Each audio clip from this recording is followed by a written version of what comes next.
శ్రీ గురుభ్యో నమః. హరిః ఓం. నారాయణం నమస్కృత్య నరం చైవ నరోత్తమం దేవీం సరస్వతీం వ్యాసం తతో జయముదీరయేత్. ఓం ప్రపన్న పారిజాతాయ స్తోత్రవేత్రైకపాణయే జ్ఞానముద్రాయ కృష్ణాయ గీతామృతదుహే నమః. పార్థాయ ప్రతిబోధితాం భగవతా నారాయణేన స్వయం వ్యాసేన గ్రథితాం పురాణమునినా మధ్యే మహాభారతం అద్వైతామృతవర్షిణీం భగవతి అష్టాదశాధ్యాయినీం అంబా త్వామనుసందధామి భగవద్గీతే భవద్వేషిణీ. ప్రియ దివ్యాత్మ స్వరూపులారా, గీతా సుగీత కర్తవ్య సత్సంగానికి స్వాగతం. కాలం గడుస్తూ ఉంటుంది. గడిచే కాలంలో ఎన్నో గతిస్తూ ఉంటాయి. అయితే గతించే వాటిని గమనించేవాడు కూడా ఒకడున్నాడు. వాడు పరమాత్మ. తెలిస్తే అది మన స్వరూపమైనటువంటి ఆత్మ. తెలిస్తే మనమే, తెలియకుంటే పరమాత్మ అని మనం అనుకుంటూ ఉంటాం. అందుకే స్వామి ఏం చెప్పాడు? సత్యమైనటువంటి ఆత్మ స్వరూప జ్ఞానం ఎవరికైతే కలిగిందో అతడు దేని గురించి చింతించడు, విచారించడు. అంతేకాదు, శరీరంలో ఎన్నెన్నో అవస్థలు గడిచిపోతూ ఉంటాయి. గడిచిపోయిన అవస్థల గురించి ఎవరు చింతించరు. ఎవరు చింతించరు? గమనిస్తూ ఉంటాడే.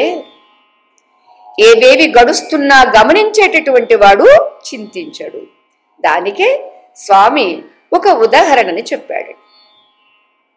దేహినోస్మిన్ యథా దేహే కౌమారం యవ్వనం జరా తథా దేహాంతర ప్రాప్తి ధీరః తత్ర న ముహ్యతి. ధీరుడు ధీరుడు అంటే మనం అనుకుంటాం 10 మందిని కొట్టేసి వస్తేవాడు ధీరుడు అని. ఇక్కడ స్వామి ఏం చెప్తున్నాడు అంటే, అస్మిన్ దేహే, ఈ దేహమునందు మనకి 3 అవస్థలు ఆయుష్ అంటూ ఉంటే, ప్రాణం అంటూ ఉంటే ఇవి గడుస్తూ ఉంటాయి. ఏమిటది? కౌమారావస్థ అంటే బాల్యావస్థ, యవ్వనావస్థ ఓ మంచి వయసులో ఉన్నటువంటి అవస్థ, 3వది వృద్ధావస్థ, ముసలివాళ్ళం అయిపోయామండి అనేది. ఇక ఈ 3 అవస్థలు ఎంత సహజంగా ఏ నొప్పి లేకుండగా గడిచిపోతూ ఉన్నవో, ఒకదాని తర్వాత ఒకటి వచ్చేస్తూ ఉన్నదో, ఎంత కాదు కాదు అనుకున్నా కూడా ఆక్రమించేస్తూ ఉన్నదో, అలానే దేహాంతర ప్రాప్తి కూడా అంతే సహజం. ఎవరికి? గుర్తించిన వాడికి, గమనించిన వాడికి. ఆ గమనింపుకే సాధన, ఆ అవలోకనకే అభ్యాసం. ఎంతసేపు దాని మీద నిఘా పెట్టి ఉంచినప్పుడు తన స్వరూపం ఏమిటి అనేది అదిగా ఉంటారు. ఉదాహరణకి ఒక యాక్టర్ ఉన్నాడు అనుకోండి, హీరోగా యాక్ట్ చేస్తాడు, విలన్ గా యాక్ట్ చేస్తాడు. ఎన్టీ రామారావు గారు ట్రిపుల్ యాక్షన్ కూడా చేశారు కర్ణలో అనుకుంటా. అయితే ఒక యాక్షన్కి అంటే ఒక పాత్రకి భిన్నంగా మరొక పాత్ర ఉంటుంది. అయినప్పటికీ కూడా ఏ పాత్రకు ఆ పాత్రనే ఆయన పోషించారే తప్ప ఏది తాను అయిపోలేదు. తానుగానే ఉన్నారు.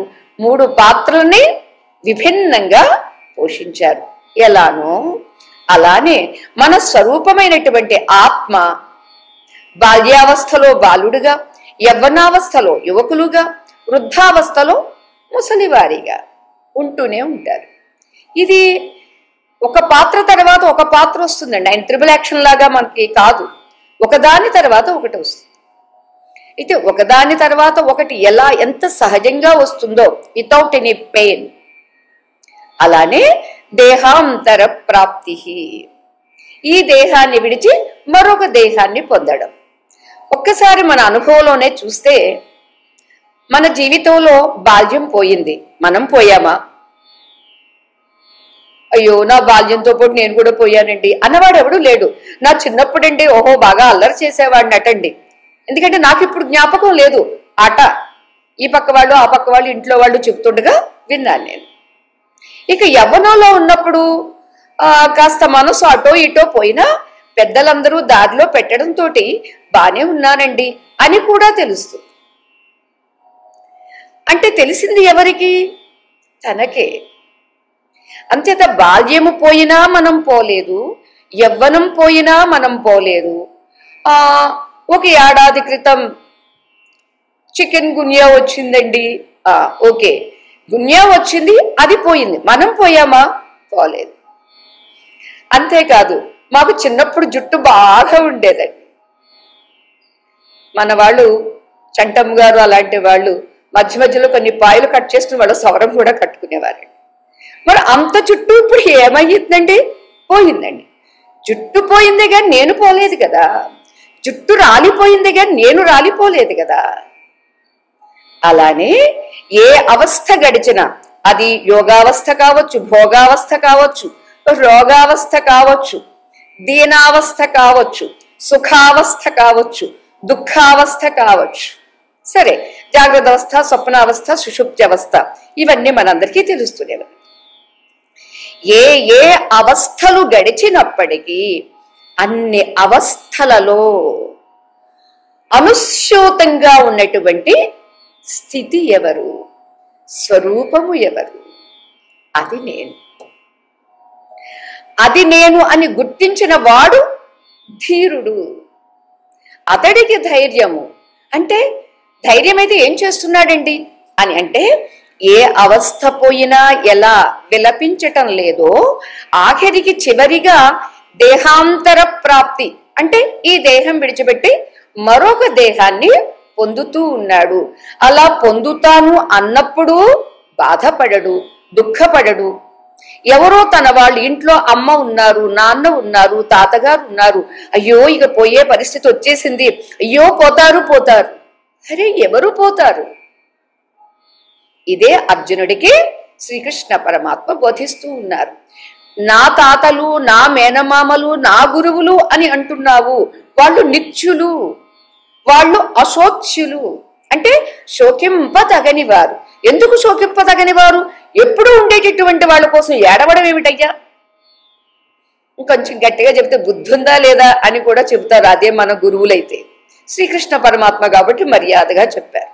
అయ్యో అది మంచిది కాదయ్యా, పైగా ప్రగల్భాలు పలుకుతూ ఉన్నావు, నీ మాటలు నీ చేతలు చూస్తుంటే ఒకదానికి ఒకటి భిన్నంగా కనిపిస్తూ ఉన్నది, నువ్వు చాలా మూఢుడవనిపిస్తుంది అని అన్నాడు స్వామి.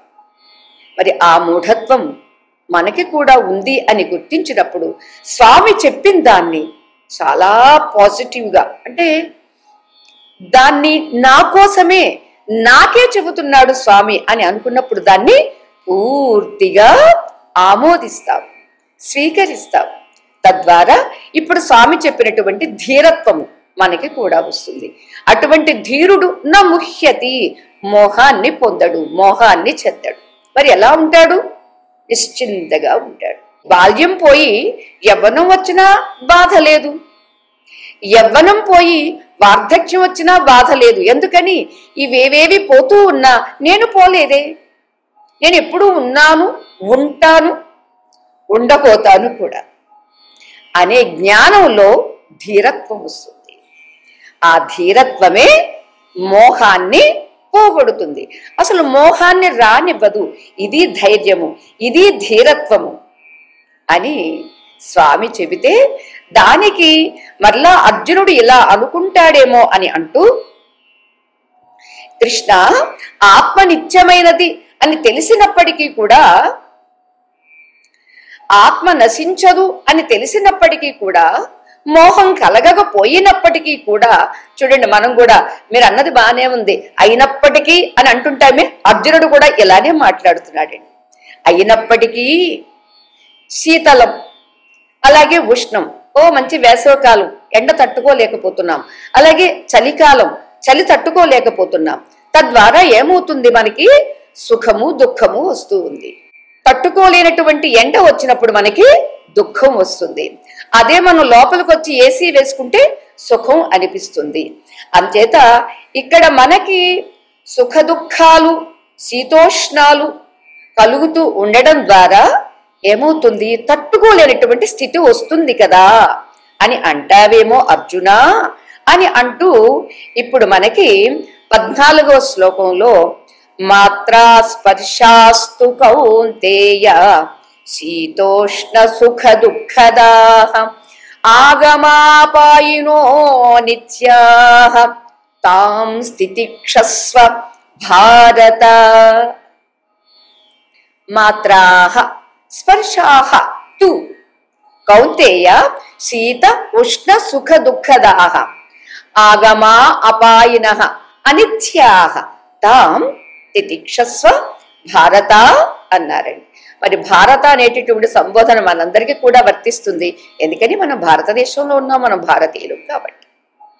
ఇక్కడ ఏం చెబుతున్నాడంటే స్వామి, మాత్రాః ఆభిః మీయంతే శబ్దాదయః ఇది శ్రోత్రాదీని ఇంద్రియాణి అని చెబుతూ ఉన్నాడండి. ఏమిటిది అని అంటే,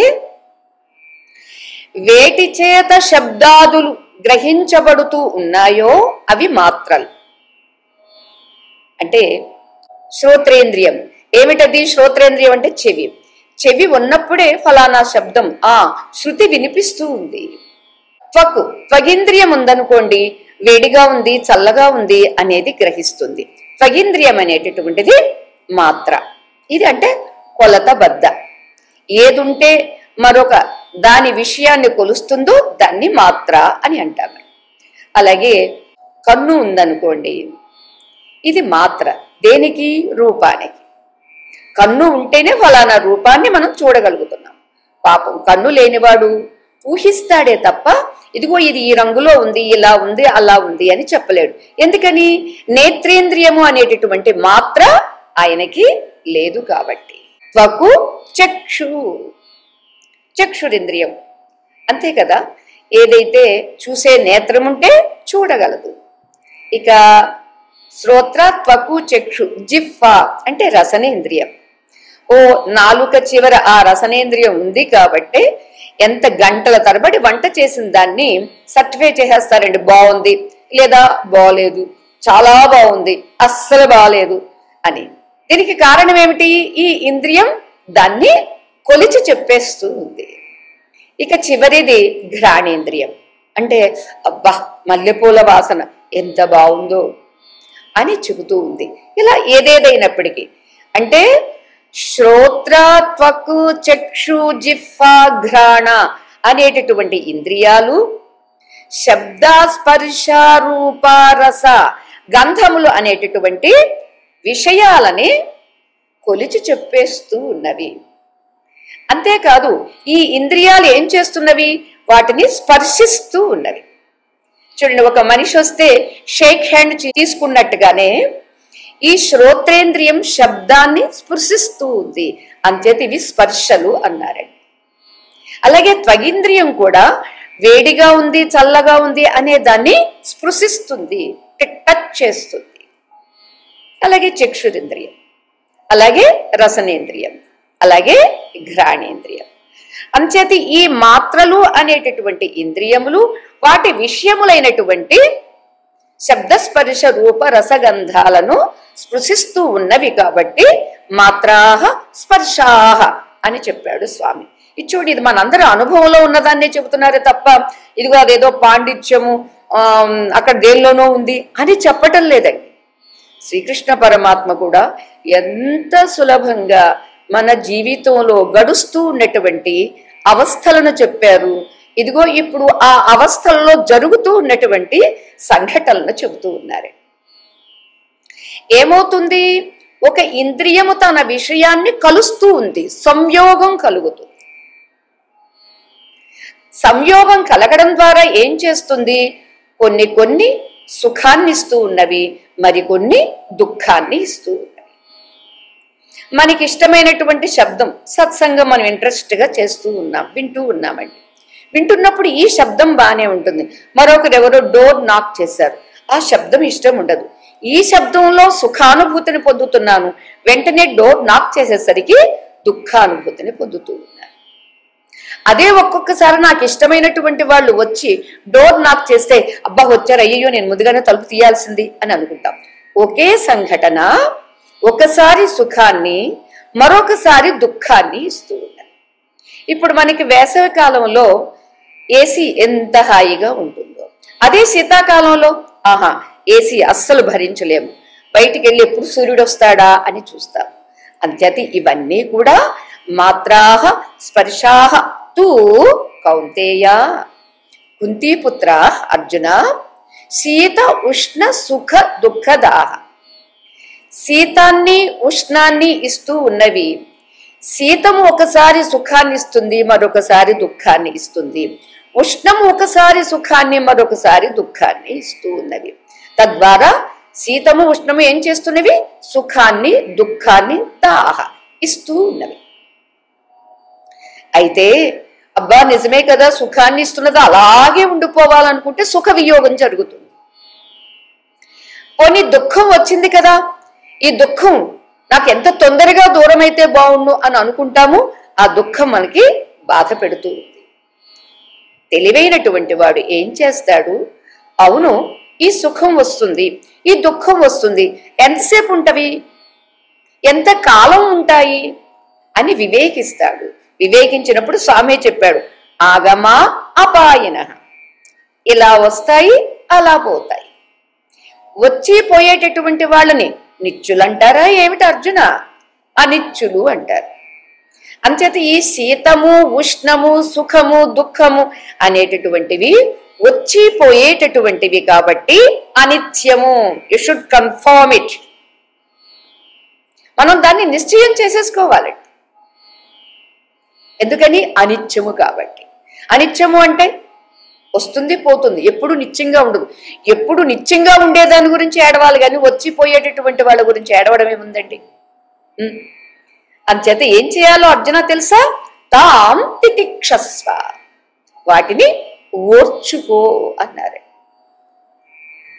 కాకరకాయ కూర చేదుగా ఉంది, ఆరోగ్యానికి మంచిది. అబ్బా ఆరోగ్యానికి మంచిది అని దాన్ని తెల్లలేకపోతున్నామండి అంటే, అరే తినేస్తే అయిపోతుంది, తినేసే కాసేపు ఓర్చుకుంటే అయిపోతుంది. ఉదాహరణకి కాకరకాయ. ఇలాంటివి ఎన్నో జీవితంలో జరిగేటటువంటి సంఘటన. అంచేత ఏవైనా కూడా కాసేపు ఉంటుంది, మరి కాసేపటికి పోతుంది అని నీకు తెలిసినప్పుడు, అది అనిత్యము అని తెలిసినప్పుడు ఓర్చుకో. ఓర్చుకో భారత అన్నారండి 2 సార్లు ఒకే శ్లోకంలో. కౌంతేయ నీవు కుంతీపుత్రుడివయ్యా, కుంతి మాత ఎన్నింటిని ఓర్చుకున్నదయ్యా మిమ్మల్ని పెంచడానికి, ఇంత వారిగా చెయ్యడానికి. మరి నీవు కూడా ఓర్చుకోవాలి కదా.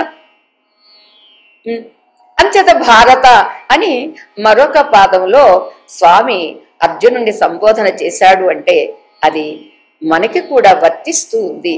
మనం కూడా ఓర్చుకోవడానికి ప్రయత్నం చెయ్యాల్సిందే.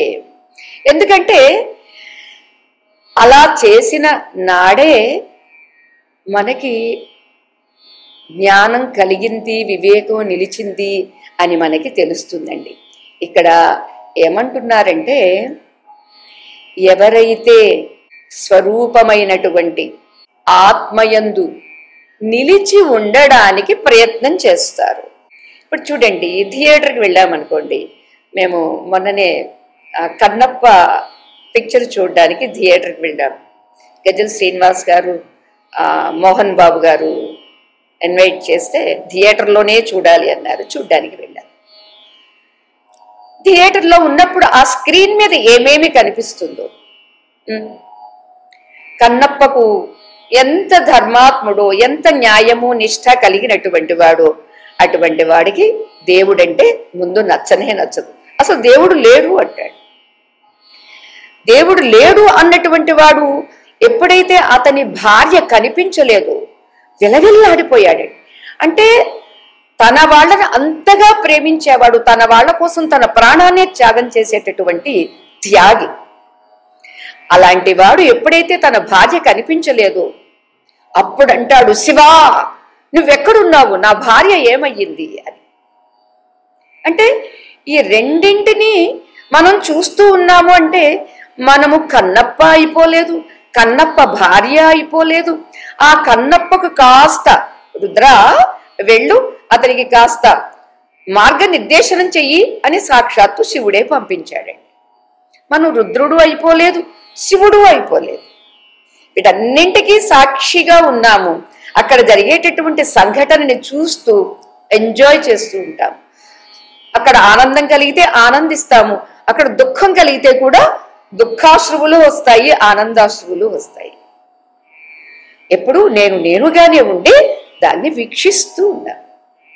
అలానే మన జీవితంలో జరిగేటటువంటి వాటిని, ఒక స్క్రీన్ మీద జరిగేటటువంటి ఆ సంఘటనల్ని ఎలా మనం సాక్షిగా ఉండి చూస్తూ ఉన్నామో, అలాగే ఇక్కడ కూడా సాక్షిగానే ఉండడం అభ్యాసం చేస్తే ఆ శీతం వల్ల దుఃఖం వస్తుంది, లేదా ఇది గ్రీష్మ ఋతువు కాబట్టి ఎండ వల్ల చాలా కష్టం కలుగుతుంది. వీటన్నింటినీ ఓర్చుకోవడానికి అభ్యాసం చేస్తాం. ఇది సాధన. అంచేత హే అర్జున, నీవు ఇలా ఓర్చుకోవడం మంచిది అని అన్నారంటే మనకు కూడా చెప్పినట్టు స్వామి.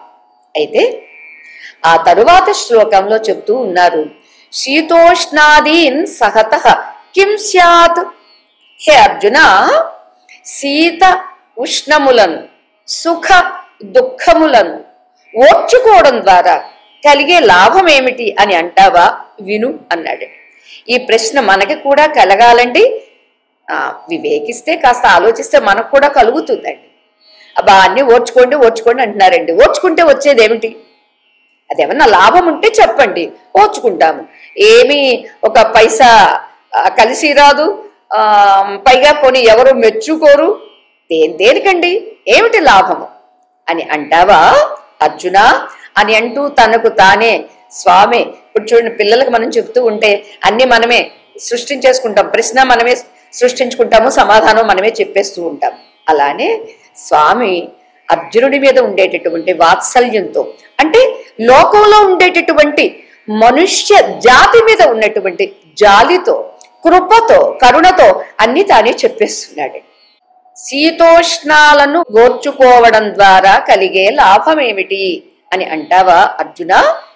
యం హి నవ్యథయంత్యేతే పురుషం పురుషర్షభ సమదుఃఖ సుఖం ధీరం సోమృతత్వాయ కల్పతే.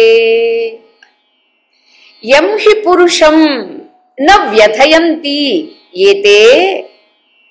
హే పురుషర్షభ, సహ సమదుఃఖ సుఖ ధీరః సహ అమృతత్వాయ కల్పతే అని చెప్పారు. అంటే దీని అర్థం ఏమిటంటే, ఎవరైతే, హే పురుషర్షభ, పురుషులలో శ్రేష్ఠుడా, హే అర్జున, సుఖాన్ని దుఃఖాన్ని ఎవడైతే సమంగా చూస్తాడో, అంటే సుఖం వచ్చినప్పుడు పొంగిపోయి హర్షాన్ని, దుఃఖం వచ్చినప్పుడు కుంగిపోయి విషాదాన్ని పొందకుండా ఉంటాడో అతడు సమ దుఃఖ సుఖుడు. అంటే సుఖ దుఃఖాల్ని సమానంగా చూస్తాడు. అట్టి బుద్ధిమంతుడున్నాడే, అటువంటి ధీరుడు ఉన్నాడే ఇతడు ధీరుడని. ఓర్చుకున్నవాడు ధీరుడు, ఓర్చుకుని రెండింటినీ సమానంగా అనుభవిస్తూ ఉన్నటువంటి వాడు ధీరుడు. అటువంటి ఆ ధీరుణ్ణి నవ్యథయంతి, ఏవి కష్టపెట్టవట, ఇతన్ని చెలింప చెయ్యలేవట. ఏమిటవి? సుఖ దుఃఖాలు. సుఖ దుఃఖాలు లేదా శీతోష్ణాలు ఇతన్ని ఏమీ చెయ్యలేవు. ఎలా చెయ్యలేవండి? అతడు ఏం చేస్తున్నాడంటే ఆ టెక్నిక్ ఏంటో మాకు చెప్పండి అని అందామా అంటే, నిత్యమై సత్యమై స్వరూపమై ఉన్నటువంటి ఆత్మ దర్శనంలో ఉంటాడు కాబట్టి ఇతన్ని అవేమీ చెయ్యలేవు. ఏతే అంటే పైన చెప్పినటువంటి శీతోష్ణాదులు సుఖ దుఃఖాలు. టెక్నిక్ అర్థమైంది కదండి. స్వరూపనిష్టలో ఉన్నవాడిని ఇవేమీ చెయ్యవండి. స్వరూపనిష్ట కాదండి, దేహపు నిష్ఠ అండి. నేను మాతాజీని, నేను స్త్రీని, నాకు ఇవి కావాలి, నాకు అవి కావాలి, నేను అలా ఉండాలి, నేను ఇలా ఉండాలి అని అనుకోవడంతో శీతోష్ణాలు సుఖ దుఃఖాలు ఎంతంత కాదండి, చాలా అధికంగా వస్తూ ఉంటాయి. అధికంగా వచ్చినటువంటివి ఏం చేస్తాయండి? ఇది మన పూరి జగన్నాథ్, అక్కడ సముద్రంలో ఉండేటటువంటి అలలు ఎంత ఉవ్వెత్తున వస్తాయండి, ధడాలను పడగొట్టేస్తాయండి. ఎంతో బలవంతుణ్ణి తప్ప సామాన్యులందరినీ పడగొట్టేస్తాయండి. అలానే దేహం మీదే అభిమానం ఉండి దేహోహం, దేహమే నేను అనుకున్నటువంటి వాడిని ఈ సుఖ దుఃఖాలు శీతోష్ణాలు పడగొట్టేస్తూ ఉంటాయి. ఈ ద్వంద్వాలు ఇతన్ని జనన మరణ ఆ చక్రంలో పడేస్తూ ఉంటాయి. ఇక చాలు, పుట్టింది చాలు, ఇక చావడానికి కూడా నేను సిద్ధంగా లేను అని అంటావా? అమృతత్వ స్థితికి సంసిద్ధుడివికా. ఎప్పుడు ద్వంద్వాలను ఎప్పుడైతే సహిస్తావో అలా సహించినటువంటి వాడు అమృతత్వాయ కల్పతే. అమృతత్వానికి, అమృతత్వం అంటే మోక్షానికి, మోక్షానికి సమర్థుడవుతాడు. ఇతడు దేనికి అర్హుడండి అంటే మోక్షానికి అర్హుడు. ఇది చెబుతూ ఉన్నాడండి స్వామి. అంటే నిత్యమైన ఆత్మ దర్శనంలో ఉండడం అనేటటువంటిది స్వామి తేలిగ్గానే చెప్పేశాడు. ఆయన ఉంటాడు కాబట్టి ఆయనకి అది తేలిక. మనం ఎక్కడుంటామండి? ఒక్కసారి అయితే ఉంటామండి. ఎప్పుడండి? గాఢ నిద్రలో హాయిగా ఆ స్వరూపనిష్టలోనే ఉంటామండి. అంచేత అంత హాయిగా ఉంటుంది. మరి ఆ స్వరూపనిష్ట గాఢ నిద్రావస్థలో మన స్వరూపం ఎలా ఉంది అనే దాన్ని గుర్తు తెచ్చుకొని ఇప్పుడు కూర్చుని అభ్యాసం చేస్తే, ఆ అభ్యాసం ఎప్పుడైతే దృఢమయ్యిందో, దృఢమైనప్పుడు ఏవేవి వచ్చినా, శీతం వచ్చినా, ఉష్ణం వచ్చినా, సుఖం వచ్చినా, దుఃఖం వచ్చినా, ఎవరో అభినందించినా, మరెవరో నిందించినా, మరెవరూ లేదు కాదు అన్నా, మరెవరో పొమ్మన్నా, లేదా ఎవరూ నీకు లేరు అన్నా, ఏది ఏమైనా చలించకుండా ఉంటాడు. అతడు ధీరుడు. ఆ ధీరుడికి కలిగే లాభం ఏమిటండి అంటే అమృతత్వ స్థితి. అమృతత్వ స్థితి అంటే ఇక చావడు. ఇక్కడ మీరు అర్థం చేసుకోవాల్సింది అంటే, మరి నేను చావనన్నప్పుడు నేను ఇలాగే ఉంటానండి అంటే మళ్ళా మనం పప్పులో కాలేసినట్టే. ఇది కాదు మనము. ఇది ఎందుకుంది అంటే నేనెవరో తెలుసుకోవడానికి ఒక సాధనంగా వచ్చింది. అంచేతే శరీరమాద్యం ఖలు ధర్మ సాధనం. ఒక ధర్మాన్ని ఆచరించాలన్నా, ధర్మ అర్థ కామ మోక్ష, మోక్షాన్ని పొందాలి అన్నా, అనుభూతి చెందాలన్నా ఏముండాలండి? శరీరం అనేటటువంటిది ఉండాలి. అంచేత ధర్మ సాధనం ఇది తప్ప భోగ సాధనం కాదు. భోగ సాధనంగా తీసుకున్నప్పుడు ఏమవుతుంది? భోగమే రోగాన్ని తెచ్చిపెడుతుంది. అంచేత రోగాన్ని తెచ్చే భోగం మనకి వద్దు, మోక్షాన్ని ప్రసాదించేటటువంటి యోగం మనకి కావాలి. ఏమా యోగము? సుఖాన్ని దుఃఖాన్ని సమంగా తీసుకోవడం. సమంగా తీసుకోవాలి అంటే సుఖం నాకు దుఃఖం నాకు అని అనుకున్నప్పుడు ఏ నాకు సుఖం, ఏ నాకు దుఃఖం, ఇంతకు నేనెవరిని? మళ్ళా రమణ మహర్షి వారు అన్నట్టుగానే నాకు ఇది కావాలండి అంటే అలాగే ముందు నీవెవరో తేల్చుకుంటరా. అంతే. నేనెవరో తేల్చుకోవడానికి పోయినవాడు ఇంక మరలా వెనక్కి తిరిగి రాలేదు. నిజంగా తేల్చుకుంటే రావాల్సిన అవసరం లేదు. తేల్చుకోలేదు అప్పుడు కూడా ఏముంటే ఆయన ఏదో మాట్లాడుతున్నారు పిచ్చి పిచ్చిగా, మనకేం అర్థం కాలేదు, అప్పుడు కూడా వెళ్ళండి. అంచేత ఇక్కడ మనం చెయ్యాల్సింది ఏమిటి అంటే వివేకము. నేను అంటున్నాం, అయ్యో నాకు ఇంత కష్టం వచ్చింది అంటున్నాం, ఇంకేముంది నాకు కాబట్టి ఇంత సుఖం కలిగింది అంటున్నాం. ఎవరికి అని మనం ప్రశ్నించుకున్నప్పుడు సుఖము దుఃఖము అనేటటువంటివి మనస్సు ఉన్నప్పుడు మాత్రమే వస్తూ ఉన్నవి. జాగ్రత్త అవస్థలో మనస్సు ఉంది. మనస్సు కారణంగానే ఈ దేహంతో అభిమానం ఉంది, తాదాత్మ్యత ఉంది.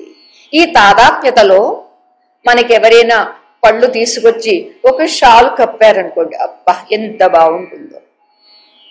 మరొకరెవరో వచ్చి ఏంటి నీకు సన్మానం ఏమిటి చాలే అని కప్పిన షాల్ను తీసేశారనుకోండి, ఏంటి ఏమయ్యింది, ఎందుకు ఇలా చేస్తున్నావు అని మనకి కోపం వస్తుంది, దుఃఖం వస్తుంది.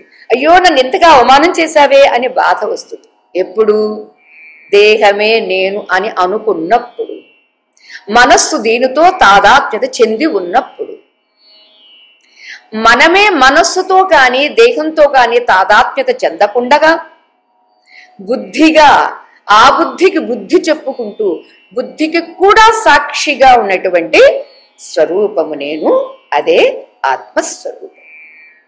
అటువంటి ఆ ఆత్మనే నేను అని అనుకున్నప్పుడు గాఢ నిద్రావస్థలో మనం ఎంత హాయిగా నిర్మలంగా నిశ్చింతగా, ఏ నొప్పులు లేవు, ఏ బాధలు లేవు, ఏ వ్యధలు లేవు, ఏ కాంప్లెక్స్ లేవు, superiority complex, inferiority complex, nothing. ఎందుకని ఉన్నది అక్కడ ఒక్కటే. ఆ ఒక్కటే స్వరూపము. ఏకమేవ అద్వితీయం బ్రహ్మ నేహ నానా అస్తి కించన అని శృతి చెబుతుంది. ఉన్నది ఒక్కటే, రెండవది లేనే లేదు. అది ఏమిటి? రెండవది లేనిది, ఏకంగా ఉన్నది బ్రహ్మ. అటువంటి బ్రహ్మయే నేను కాని భ్రమలో పడి తిరుగుతున్న వ్యక్తిని నేను కాదు, అనంత శక్తిని నేను. అటువంటి అనంత శక్తిగా ఉన్న నా మీదకి కాస్త గాలి ఇలా వీస్తే ఏముంది, ఒక నిప్పురవ్వ పడితే ఏముంది, కొండ విరిగి మీద పడితే ఏముంది, మనకి ముందు ముందు చెబుతాడు స్వామి. పంచభూతాలు కూడా నిన్ను ఏమీ చెయ్యలేవు అని అంటు. అందుచేత ఇక్కడ ఎంహి నవ్యథయంతి ఏతే, ఈ శబ్దస్పర్శ రూపరసగంధాదులు ఇంద్రియాలు అనేటటువంటి మాత్రల చేత కొలవబడి, అంటే స్పృశించి సంయోగాన్ని చెంది సుఖాన్ని దుఃఖాన్ని ఇస్తూ ఉంటే, సుఖాన్ని దుఃఖాన్ని సమంగా ఎవరైతే దాన్ని స్వీకరిస్తాడో, అలా స్వీకరించినటువంటి వాడు ఏమవుతాడు? సమదుఃఖ సుఖ ధీరుడు అవుతాడు.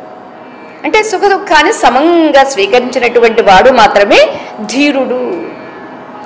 అటువంటి ధీరుడికి కలిగే లాభం ఏమిటండి అని అంటే మోక్షానికి అర్హుడు.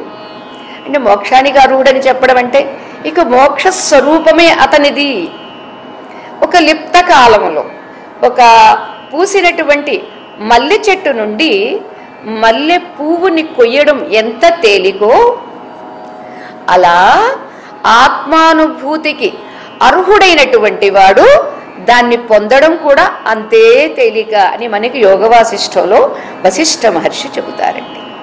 అంతేకాదు ఆ అనుభూతి పొందినటువంటి మహానుభావులు కనురెప్పపాటు ఎంత సులభమో, ఎంత సూక్ష్మమో, అంత లిప్త కాలంలో అంటే కనురెప్పపాటు కాలంలో అర్హుడైనటువంటి వాడు మోక్షస్వరూపుడుగా ఉంటాడు.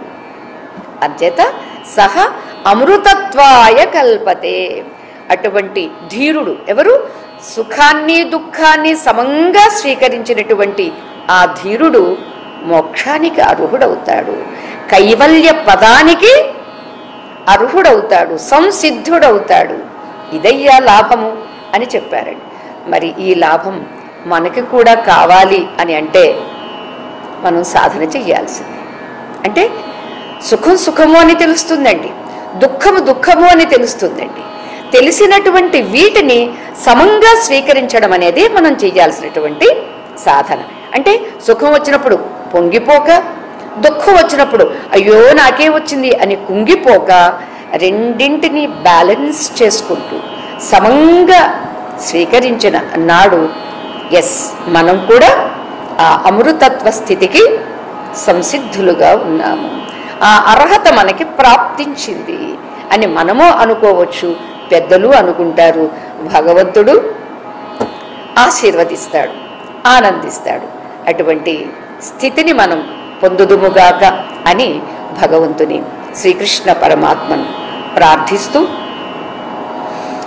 ఓం మంగళం శ్రీ కురుక్షేత్ర రణక్షోణి విహారిణే పార్థసారథి రూపాయ గీతాచార్యాయ మంగళం. హరి ఓం తత్సతు. లోకాః సమస్తాః సుఖినో భవంతు, సర్వే జనాః సుఖినో భవంతు, సమస్త సన్మంగళాని సంతు. హరి ఓం తత్సతు. శ్రీ గురుభ్యో నమః. హరి ఓం. జయ రాధేశ్యామ్.